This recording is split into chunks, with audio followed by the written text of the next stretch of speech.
अपनी बच्ची को उसके ही माँ बाप ने मार डाला। सुबह के 7:30 बजे जब मेरा स्कूल के लिए तैयार हुई तो चुपके से ऊपर मम्मी के बेडरूम में गई। धीरे से डोर सरकाया, देखा तो सारा सामान बिखरा पड़ा था। नीचे ड्राइंग रूम में आए तो पापा सोफे पर बेसुध सो रहे थे। अपने रूम में आकर उसने अपनी गुल्लक में से 50 रुपये निकालकर पॉकेट में रख लिए। बैग उठाकर बस के लिए निकलने लगी तो सरोज आई। मेरा बेटा आलू का पराठा बना है, खा लो। मीरा ने मायूस नज़रों से सरोज आंटी को देखा। नहीं आंटी, भूख नहीं है। सरोज ने ज़बरदस्ती टिफिन उसके बैग में डाला। मीरा स्कूल के लिए निकल गई। सरोज सोचने लगी, बेचारी छोटी बच्ची साहब और मेम साहब के रोज़ की लड़ाई झगड़े से इस 13 साल की उम्र में कितनी बड़ी हो गई है। सरोज पिछले 10 सालों से नेहा व नरेश के यहाँ काम कर रही है। दोनों मल्टीनेशनल कंपनी में ऊंचे पदों पर कार्यरत हैं। मीरा उनकी इकलौती बेटी है। किसी चीज़ की कोई कमी नहीं है, पर हर समय दोनों एक दूसरे से लड़ते रहते हैं।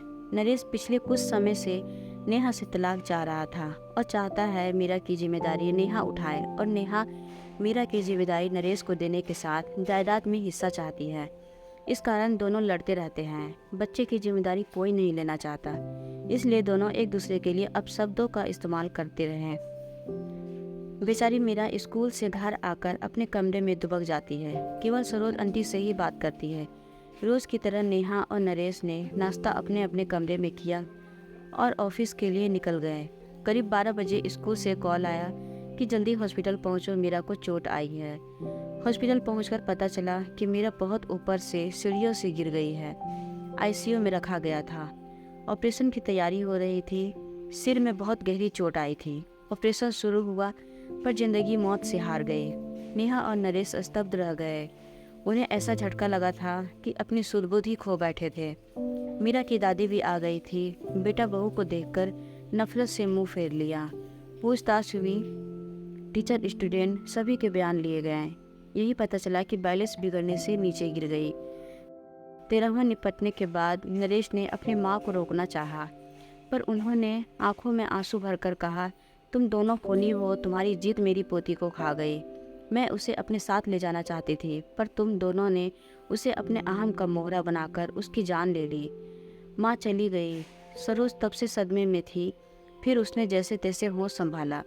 नरेश और नेहा से कहा, मेम साहब, मैं अब यहाँ नहीं रह पाऊंगी। इस घर की दीवारें मेरी मीरा की सिसकियों से भरी है। उसे मैंने कभी अपनी गोद में तो कभी छिप कर रोते हुए देखा है। मेरा मन किया कि उसे लेकर भाग जाऊं, पर मैं डरपोक थी, ऐसा नहीं कर सकी।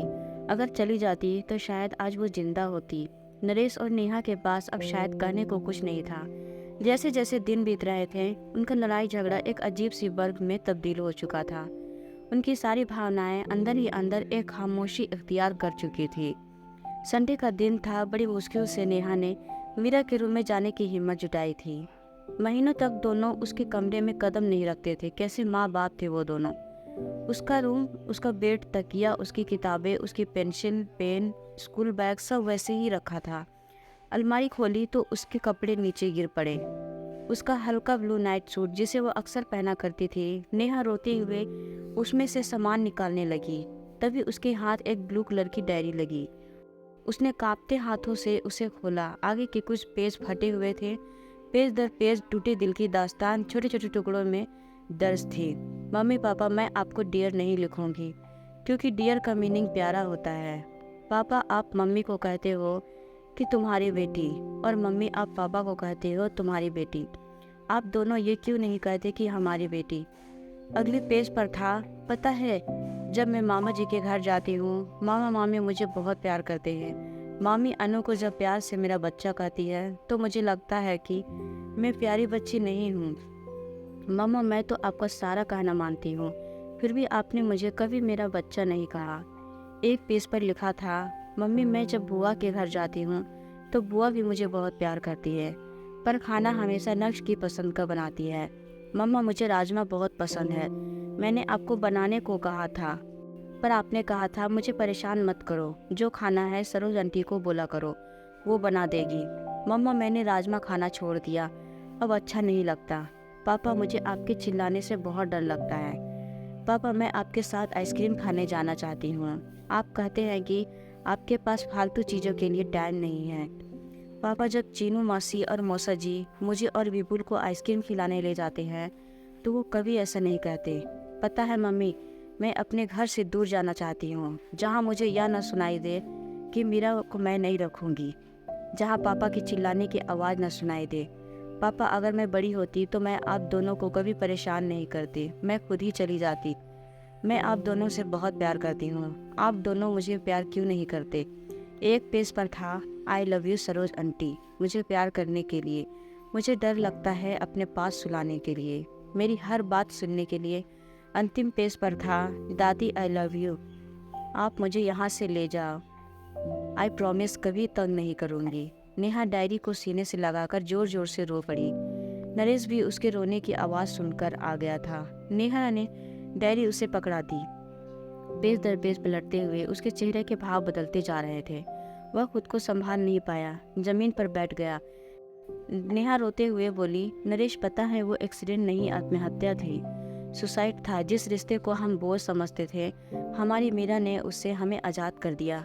नरेश, हम दोनों ने अपनी बच्ची का खून कर दिया है। नरेश फूट फूट कर रो पड़ा।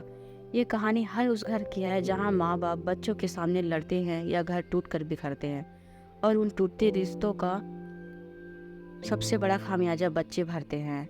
अगर आप अच्छी परवरिश नहीं दे सकते तो आपको बच्चे को जन्म देने का कोई अधिकार नहीं।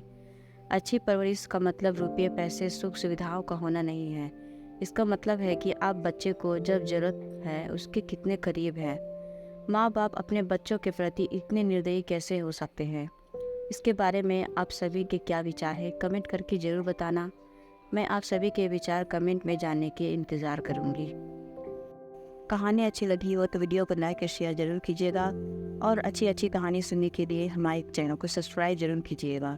कहानी सुनने के लिए आपका बहुत बहुत धन्यवाद।